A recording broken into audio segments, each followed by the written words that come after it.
Buenas noches. Hoy tenemos un tema muy interesante, ¿no es cierto, Andrés? Sí, así es. Pues adelante, explícanos el título y demás. Bien, el título es Genocidio de un pueblo.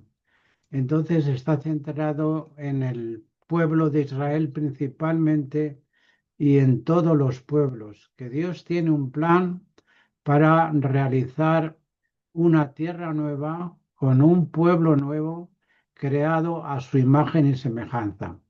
Entonces, como decía, el título es Genocidio o exterminio de un pueblo. Pero este PowerPoint va dirigido al señor Sánchez, presidente del Gobierno de España. Así pues, ¿qué te parece, señor Sánchez? ¿Conseguirás la propuesta de paz para eliminar el genocidio que, según tú dices, está en marcha por el pueblo de Israel? Bueno, tienes un buen equipo de ministros que te ayudan para hacer justicia. Y bueno, pues el tema que te pregunto, ¿qué te parece, señor Sánchez? ¿Genocidio o exterminio de un pueblo? Permíteme que te hable desde la revelación de la palabra de Dios, de la Biblia, las profecías que hay muchísimas en su cumplimiento en la historia y sobre todo la historia del pueblo de Israel y del cristianismo. Así pues, descorremos el velo y vamos a mostrar los pasos, 5 pasos que vamos a dar A, B, C y D y E para conseguir la paz y establecer la justicia. Ciertamente estoy seguro que estás haciendo lo mejor que sabes y lo mejor que puedes, pero tengo que decirte que el juicio y el reparto de la tierra le pertenecen al Creador, al que la ha creado. La palabra de Dios nos enseña que un pueblo está condenado si no acepta al Mesías. Dios no va a transigir, quiere crear una nueva creación a su imagen y semejanza y no va a permitir que adoren a lo que Él ha creado. Él quiere que le rindan homenaje a Él. Entonces, esos 5 pasos es el origen de la contienda, el conflicto después se extiende a la tierra, el conflicto va a permanecer durante mucho tiempo en la tierra y bueno, vamos a hablar de la última contienda y por fin llegará la paz y la gloria, el reino de Dios se establecerá a través del Mesías. Entonces continuamos con el punto A, el origen de la contienda. Hay 2 teorías principalmente sobre el origen de la vida. A través del Big Bang, es decir, la materia y la energía estaban concentradas y hubo una gran explosión y después hay muchas teorías que durante millones y millones de años se ha creado la vida. Pero eso es una mentira de acuerdo a los científicos verdaderos que creen en el creador y sabemos que eso es una mentira. Entonces el Señor nos ha dicho que el mal no se va a repetir 2 veces. Él ha trazado un plan desde la eternidad que lo ha trazado para que nosotros seamos felices en la tierra, no adoremos a la criatura ni lo que Él ha creado y que vivamos felices. Entonces, la contienda va a continuar con el rey de Tiro. Hay imágenes del rey de Tiro y del rey de Babilonia que vamos a pasar rápidamente. Y le voy a pedir a Isabel que me ayude en la lectura del rey de Tiro, del Ezequiel 28. Y vino a mí la palabra del Señor diciendo, Hijo de hombre, eleva una elegía sobre el rey de Tiro y dile, así dice el Señor Dios, tú eras el sello de la perfección, lleno de sabiduría y perfecto en hermosura. En el Edén estabas, en el huerto de Dios. Toda piedra preciosa era tu vestidura, el rubí, el topacio y el diamante, el berilo, el ónice y el jaspe, el zafiro, la turquesa y la esmeralda. Y el oro, la hechura de tus engastes y de tus encajes estaba en ti. El día que fuiste creado fueron preparados. Tú, querubín protector de alas desplegadas, yo te puse allí. Estabas en el santo monte de Dios, andabas en medio de las piedras de fuego. Aquí vemos como el rey de Tiro representa a ese querubín protector que es el ser más grande, más bello y más hermoso y más poderoso que jamás Dios creara. Y estuvo puesto en el santo monte de Dios, pero no se conformó con ser esa belleza con sabiduría, sino que quiso ser más y sentarse en el trono de Dios. Perfecto eras en tus caminos desde el día que fuiste creado hasta que la iniquidad se halló en ti.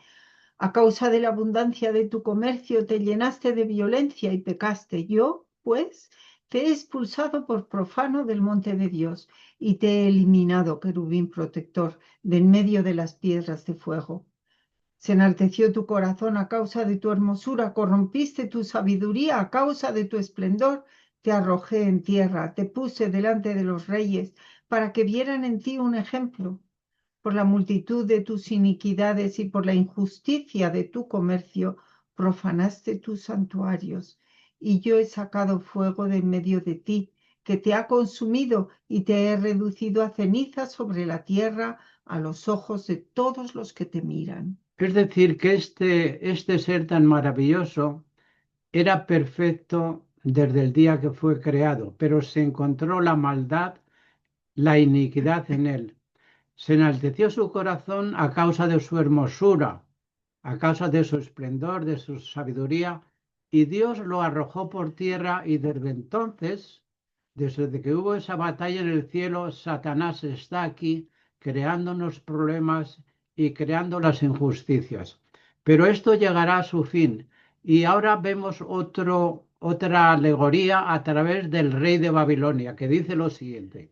¿Cómo has caído del cielo, oh lucero de la mañana, hijo de la aurora? Has sido derribado por tierra, tú que debilitabas a las naciones, pero tú dijiste en tu corazón, subiré al cielo, por encima de las estrellas de Dios levantaré mi trono y me sentaré en el monte de la asamblea en el extremo norte. Subiré sobre las alturas de las nubes, me haré semejante al Altísimo. Sin embargo, ha sido derribado al Seol, a lo más remoto del abismo. Isaías 14, 12 al 15. Bien, aquí vemos cómo este ángel quería subir por encima de las estrellas de Dios, es decir, por encima de todos los cielos, incluidos por encima de los ángeles que obedecían, y sentarse en el mismo trono de Dios, pero será rechazado y derribado a la tierra. Él decía, sobre las alturas de las nubes subiré y seré semejante al Altísimo.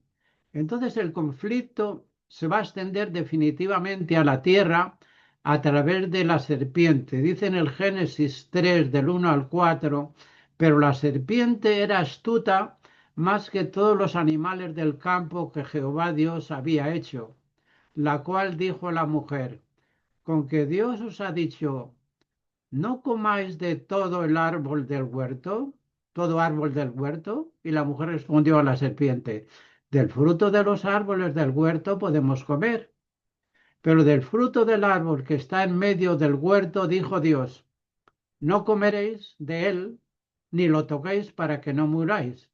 Y claro, entonces la serpiente que ya pecó y se rebeló en contra de Dios, tentó a Eva y después tentó a Adán y le dijo la serpiente a la mujer, no moriréis. Aquí se crea el concepto de inmortalidad del alma y más tarde del infierno y del purgatorio que creó la Iglesia Católica y también que aceptaron todo el cristianismo y todas las religiones paganas.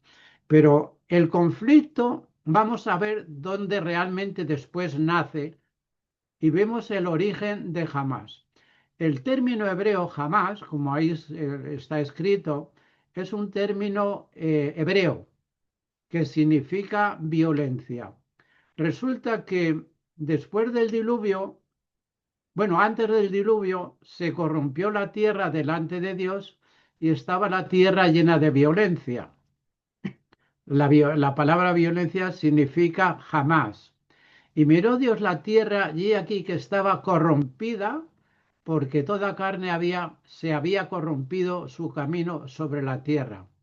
Y dijo pues Dios a Noé: he decidido el fin de todo ser, porque la tierra está llena de violencia, de jamás, a causa de ellos, y aquí que yo los destruiré con la tierra. Y continúa diciendo: y el Señor vio que era mucha la maldad de los hombres en la tierra, y que toda intención de los pensamientos de su corazón eran de continuo al mal. Y le pesó al Señor haber hecho al hombre en la tierra, y sintió tristeza en su corazón. Y el Señor dijo: borraré de la faz de la tierra al hombre que he creado, porque el hombre es hasta el ganado, los reptiles y las aves del cielo, porque me pesa haberlo hecho. Mas Noé halló gracia ante los ojos del Señor. El Señor siempre va a mostrar su gracia, y aunque va a través de Noé, va a transmitir una maldición, sin embargo está llena de gracia, de amor, de misericordia, como vamos a ver. Dice: cuando Noé despertó de su embriaguez y supo lo que había hecho su hijo menor, dijo: maldito sea Canaán, siervo de siervos será para sus hermanos. Y dijo también: bendito sea el Señor, el Dios de Sem, y sea Canaán su siervo. Engrandezca Dios a Jafet y habite en las tiendas de Sem, y sea Canaán su siervo. Bueno, aquí vemos cómo la maldición no cae sobre el hijo menor de Noé, que se llamaba Cam, sino que recayó del hijo de su hijo, es decir, sobre Canaán, sobre los cananitas, sobre todos aquellos que habitan en las costas del mar, sobre todos estos que defienden ahora el señor Sánchez, y también a algunas personas. Podemos ver que la maldición de Noé recae sobre el hijo de Can, es decir, sobre los cananitas. Después veremos las razones principales de esta profecía de Noé. Entonces, después el conflicto va a permanecer mucho tiempo en la tierra. Y Dios llama a salir de Babilonia a Abraham y le va a prometer la tierra prometida, le va a prometer la tierra prometida a todos aquellos que oigan su voz y dejen la idolatría. Le voy a pedir a Isabel que me ayude en la lectura, por favor. Y el Señor dijo a Abraham: vete de tu tierra, de entre tus parientes y de la casa de tu padre a la tierra que yo te mostraré. Haré de ti una nación grande y te bendeciré y engrandeceré tu nombre y serás bendición. Bendeciré a los que te bendigan y al que te maldiga, maldeciré. Y en ti serán benditas todas las familias de la tierra. Aquí observamos tres cosas. Primera, que Dios llama a Abraham a salir de Babilonia, que estaba llena de ídolos. En segundo lugar, le dice que le bendecirá y le engrandecerá. Y en él, en su simiente, serían benditas todas las familias de la tierra. Y continúa el texto diciendo lo siguiente. Y se fue Abraham como Jehová le dijo, y Lot fue con él. Y era Abraham de edad de 75 años cuando salió de Harán. Tomó pues Abraham a Sarai su mujer y a Lot, hijo de su hermano, y todos sus bienes que habían ganado y las personas que habían adquirido en Harán, y salieron para ir a la tierra de Canaán.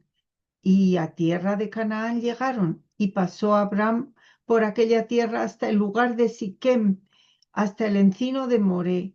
Y el cananeo estaba entonces en la tierra, y apareció Jehová a Abraham y le dijo: a tu descendencia daré esta tierra. Y edificó allí un altar a Jehová, quien le había aparecido.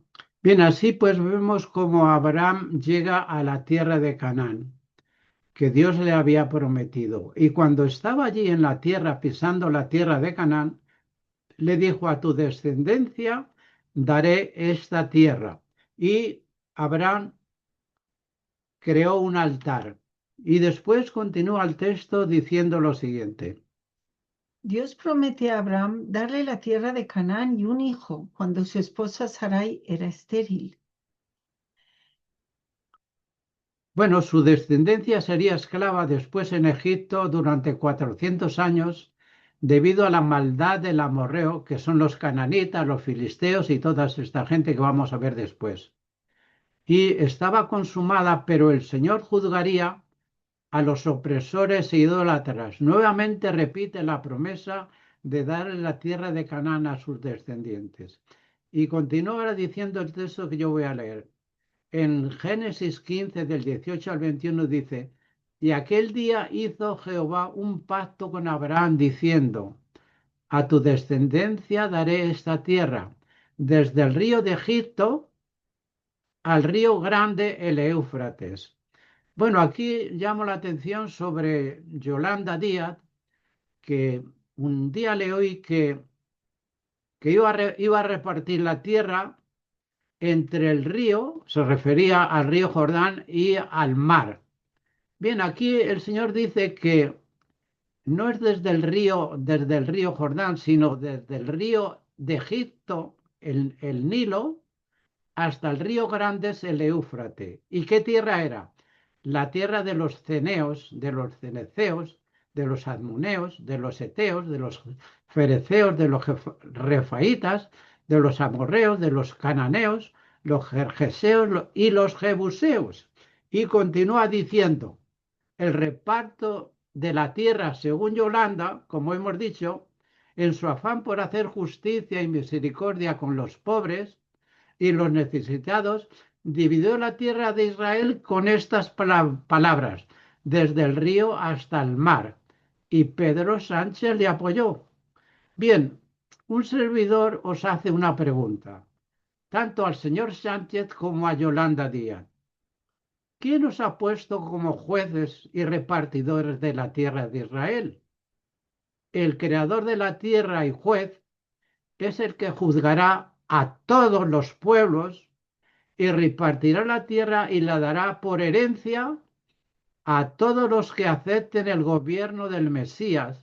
Pero antes de recibir la herencia, todos debemos pasar por el examen de la fe, la misericordia, la justicia del Creador. No podemos escapar nadie. Entonces aconteció, vamos a poner el ejemplo más bonito que hay en la Biblia sobre la experiencia que pasó Abraham con su hijo. Él, cuando salió de Babilonia, que tenía 75 años, su mujer era estéril y no podía engendrar. Pero el Señor le prometió que su descendencia y su herencia ocuparía toda la tierra y se la daría a todos aquellos que le obedecieran. Entonces habló el Señor a Abraham de esta forma. Aconteció después de estas cosas que probó Dios a Abraham y le dijo a Abraham, y él respondió, heme aquí.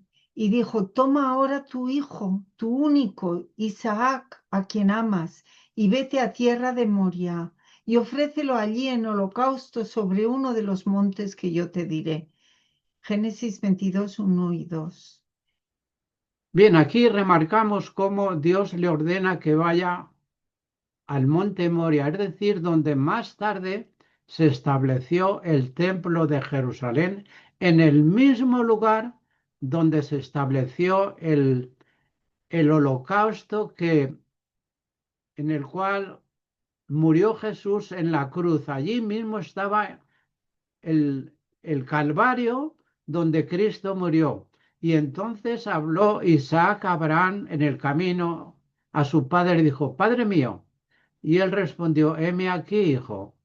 Y él le dijo, he aquí el fuego y la leña, mas ¿dónde está el cordero para el holocausto? Bien, y respondió Abraham, Dios se proveerá de cordero para el holocausto. Es decir, que Isaac pregunta dónde está el cordero.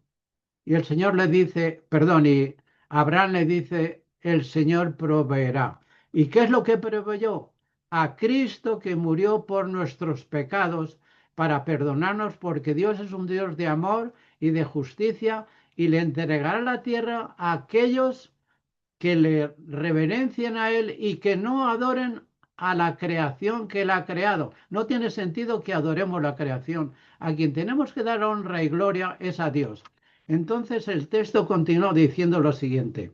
Y cuando llegaron al lugar que Dios le había dicho, edificó allí Abraham un altar y compuso la leña y ató a Isaac su hijo y lo puso en el altar sobre la leña. Y extendió a Abraham su mano y tomó el cuchillo para degollar a su hijo. Entonces el ángel de Jehová le dio voces desde el cielo y dijo: Abraham, Abraham. Y él respondió: heme aquí.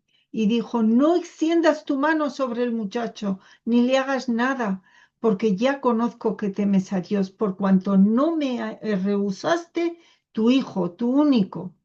Entonces alzó Abraham sus ojos y miró, y he aquí a sus espaldas un carnero, trabado en un zarzal por sus cuernos.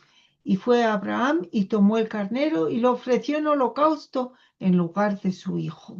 Aquí vemos cómo Dios no permitió que Abraham degollara o sacrificara a su hijo. Sin embargo, sí que permitió en el monte Calvario que Cristo fuese masacrado por nuestros pecados en manos de muchos judíos y en manos también de los sacerdotes, de los rabinos, de los doctores de la ley, pero el Señor proveyó en el monte el sacrificio que necesitamos para vivir nosotros eternamente. Y el texto continúa diciendo, Y llamó a Abraham el nombre de aquel lugar: Jehová proveerá. Por tanto se dice hoy: en el monte de Jehová será provisto. Y llamó el ángel de Jehová a Abraham por segunda vez desde el cielo y dijo: por mí mismo he jurado, dice Jehová, que por cuanto has hecho esto y no me has rehusado tu hijo, tu único hijo, de cierto te bendeciré y multiplicaré tu descendencia como las estrellas del cielo y como la arena que está a la orilla del mar, y tu descendencia poseerá las puertas de sus enemigos. En tu simiente serán benditas todas las naciones de la tierra, por cuanto obedeciste a mi voz. aquí remarco dos cosas, que en el monte Calvario es donde Dios eh, proveyó el Cordero que era Cristo Jesús, que es la simiente de Abraham. Y en la simiente de Abraham, que es Cristo, serán benditas todas las naciones de la tierra, pero son las que obedezcan la voz de Dios y no sean idólatras y no adoren lo que Él ha creado.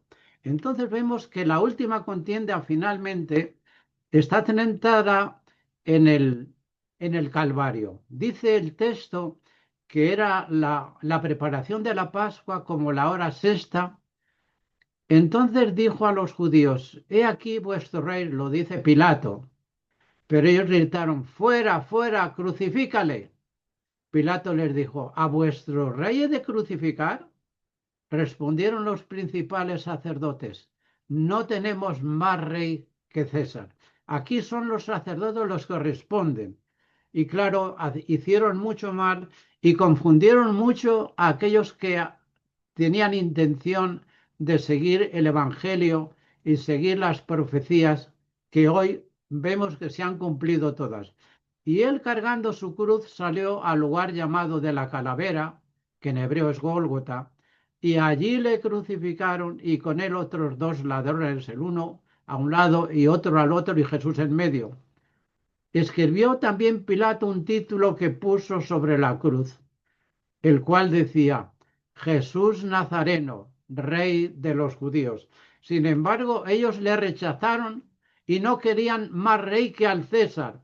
Y las masacres entonces a partir de ahí continuaron porque el Señor los dejó y los abandonó porque eran idólatras y mataron al Hijo de Dios que vino para redimirles y darles la vida.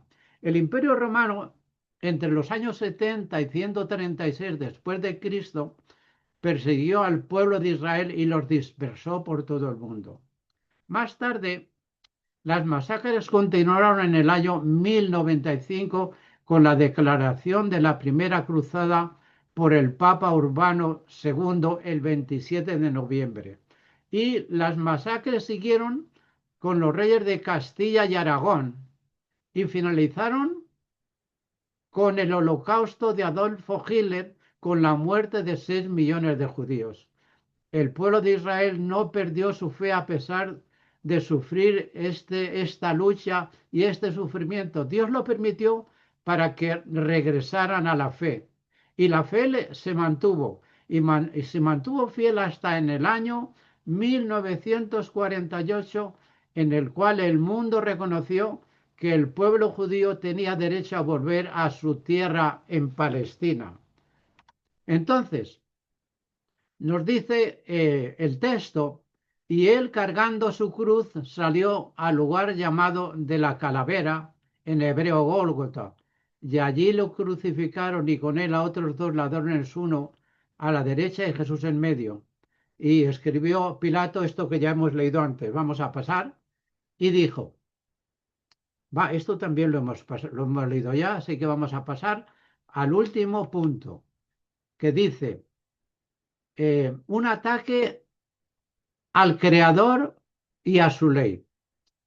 Los 10 mandamientos y el sábado serán el ataque final de la historia, será la lucha final. Nos dice en Apocalipsis 17, 12, 17 lo siguiente. Entonces el dragón se llenó de ira contra la mujer y se fue a hacer guerra contra el resto de la descendencia de ella, los que guardan los mandamientos de Dios y tienen el testimonio de Jesucristo. Bien, ahora vamos a leer unas citas muy importantes de José María Díez Alegría. Este profesor estaba en la Universidad Pontificia y fue excomulgado por las declaraciones que hizo sobre el papado. Él declara de la ley de Dios lo siguiente, bueno, lo que declara es que el papado eliminó el segundo mandamiento, cambió el cuarto mandamiento que habla de guardar el sábado y el 10.º mandamiento lo dividió en 2 mandamientos. Y él lo explica muy bien de esta manera. Yo, Yahvé, soy tu Dios que te he sacado del país de Egipto, de la casa de servidumbre. Primer mandamiento, no habrá para ti otros dioses delante de mí. Segundo, no te harás escultura ni imagen alguna ni de lo que hay arriba en los cielos, ni de lo que hay abajo en la tierra, ni de lo que hay en las aguas debajo de la tierra. No te postrarás ante ellas ni les darás culto, porque yo, Yahvé, tu Dios, soy un Dios celoso que castiga la iniquidad de los padres en los hijos hasta la tercera y cuarta generación de los que me odian, y tengo misericordia por 1000 generaciones de los que me aman y guardan mis mandamientos.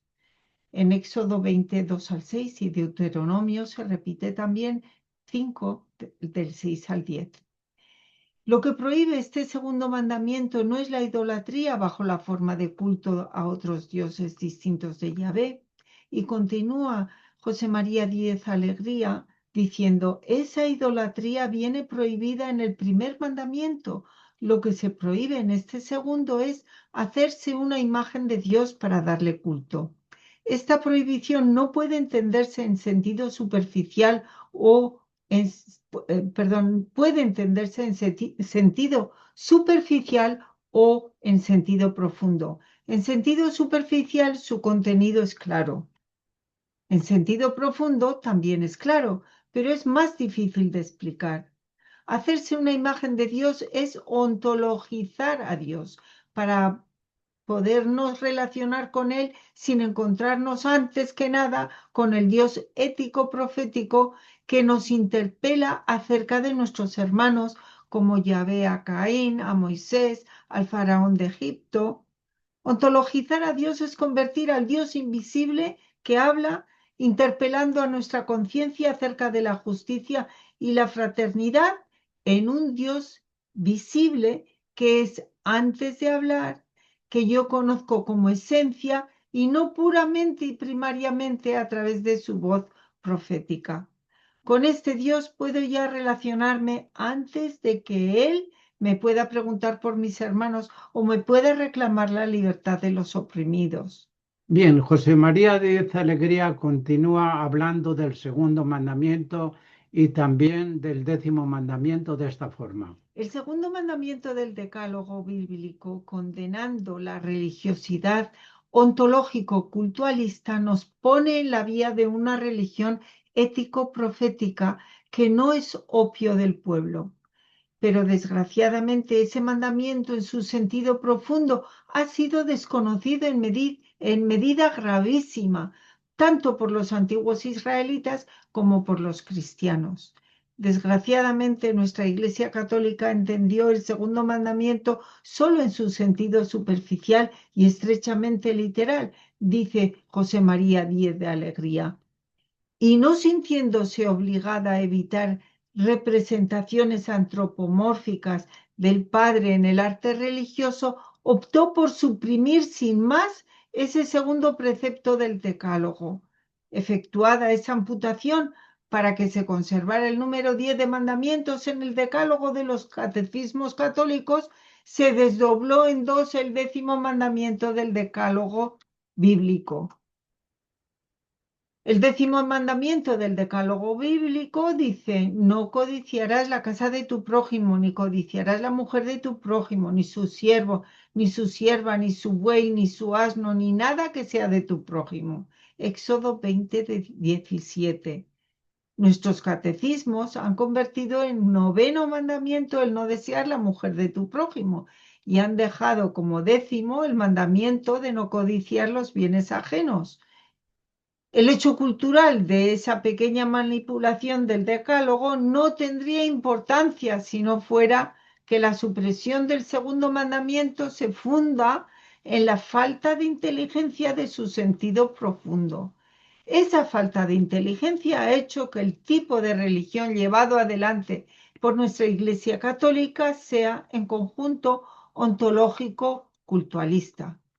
Es decir, en resumen, lo que nos está diciendo José María Díez Alegría, el Nuevo Testamento está tan radicalmente orientado a la religiosidad ético-profética como lo está la revelación mosaica del Éxodo y también, por supuesto, la interpretación que realiza el Nuevo Testamento. La Iglesia Católica ha eliminado el segundo mandamiento porque está llena las iglesias de imágenes y el segundo mandamiento lo prohíbe. Ha cambiado el día del sábado, que dice que debemos guardar y santificar el día del sábado como señal de que Él es nuestro creador y nos ha creado. Y después lo que ha hecho dividir el 10º mandamiento en no codiciar la mujer de tu prójimo y no codiciar los bienes ajenos. Y más todavía, lo que ha hecho es crear lo que es la evolución a través de millones y millones de años, pero eso lo desmiente el Génesis, que Dios creó en 7 días toda la creación de la tierra y descansó el séptimo día. Y también creó la inmortalidad del alma, el infierno, el purgatorio, la infabilidad papal y otras mentiras que ha creado el papado y el catolicismo. Pero esto se descubrirá bien pronto porque hay muchas profecías que no se podrán negar. Entonces, al fin, ¿qué podemos decir? Que vendrá la paz y la gloria y se instalará el reino del Mesías, que Dios lo entregará al Hijo del Hombre. Y nos dice la palabra de Dios lo siguiente. Vi un cielo nuevo y una tierra nueva, porque el primer cielo y la primera tierra pasaron y el mar ya no existía más. Y yo, Juan, vi la santa ciudad, la nueva Jerusalén, descender del cielo de Dios, dispuesta como una esposa ataviada para su marido. Y oí una gran voz del cielo que decía: He aquí el tabernáculo de Dios con los hombres, y Él morará con ellos, y ellos serán su pueblo, y Dios mismo estará con ellos como su Dios. Enjugará Dios toda lágrima de los ojos de ellos, y ya no habrá muerte, ni habrá más llanto, ni clamor, ni dolor, porque las primeras cosas pasaron. Y el que estaba sentado en el trono dijo: He aquí yo hago nuevas todas las cosas. Y me dijo: Escribe, porque estas palabras son fieles y verdaderas. Bien, el texto continúa diciendo, bienaventurados los que lavan sus ropas para tener derecho al árbol de la vida y para entrar por las puertas de la ciudad. Mas los perros estarán fuera, los hechiceros, los fornicarios, los homicidas, los idólatras y todo aquel que ama y hace mentira. Yo, Jesús, he enviado a mi ángel para daros testimonio de estas cosas a las iglesias. Yo soy la raíz y el linaje de David, la estrella resplandeciente de la mañana. Y el espíritu y la esposa dicen, ven.